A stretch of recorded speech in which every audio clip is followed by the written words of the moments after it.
ပြည်တွင်းကိုယ်တော်တွေမှာအတွေ့များတဲ့ GI ဆိုတာဘာလဲ GI ဆိုတာ galvanized iron ရဲ့အတူကောက်ဖြစ်ပါတယ် GI ဆိုတာတန်ကိုတန်ကြီးမတက်အောင်အပေါ်မှာဇင်းအလွှာနဲ့ဖုံးလန်းပြီးတော့ထုတ်လုပ်ထားတဲ့သတ္တုပစ္စည်းတစ်မျိုးဖြစ်ပါတယ်အပေါ်ပုံကိုကြည့်မယ်ဆိုရင်တော့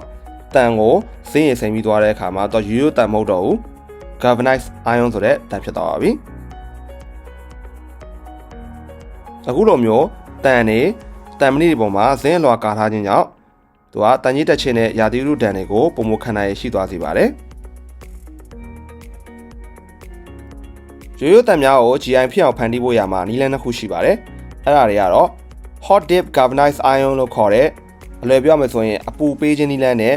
နောက်တစ်ခုကတော့ electro galvanized iron လို့ခေါ်တဲ့လျှက်စစ်အားကိုအသုံးပြုခြင်းနည်းလမ်းတို့ပဲဖြစ်ပါတယ်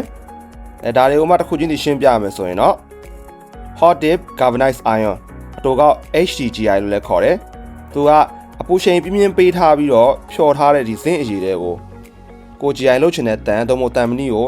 စိန်လိုက်ပြီးတော့ဇင်းလွှာအောက်တဲ့အနည်းဖြစ်ပါတယ်အခုလိုမျိုးဖန်တီးထားတဲ့ GI တွေကိုတော့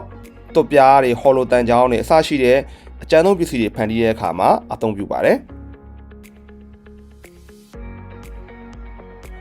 နောက်နည်းလမ်းတစ်ခုဖြစ်တဲ့ electro galvanized iron အတူကောက် EGI လို့ခေါ်တယ်သူကတော့ဇင်းကို electric current သုံးပြီးတော့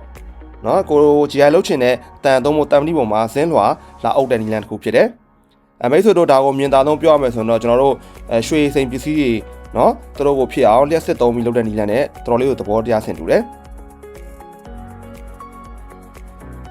နောက်နည်းလမ်းတစ်ခုကတော့ electro galvanized iron အတူကောက် EGI ဒါကတော့ဇင်းတွေကို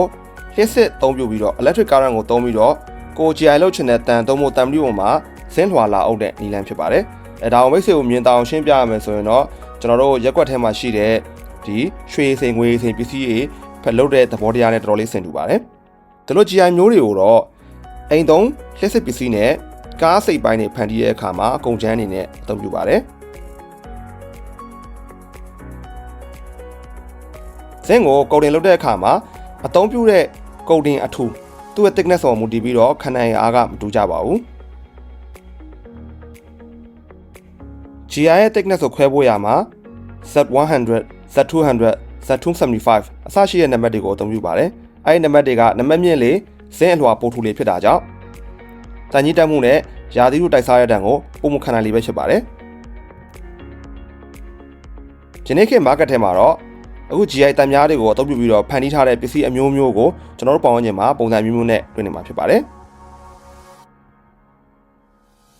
ကဲဒါကတော့ GI နဲ့ပတ်သက်ပြီးတော့မိတ်ဆွေတည်ထားတဲ့အခြေခံလေးတွေဖြစ်ပါတယ်မကြခင်မှာလဲကျွန်တော်တို့ GI နဲ့ပတ်သက်ပြီးတော့ဒီ GI role တွေ sheet တွေကိုဘယ်လိုမျိုးကိုယ်တော်မှာစနစ်ကြတင်စီမလဲဆိုရဲဗီဒီယိုကိုဆက်လက်ပြီးတော့ကျွန်တော်တို့ရှင်းပြပေးသွားမှာဖြစ်တယ်အဲ့ဒီမှာဆက်တွေ့ကြရတာပေါ့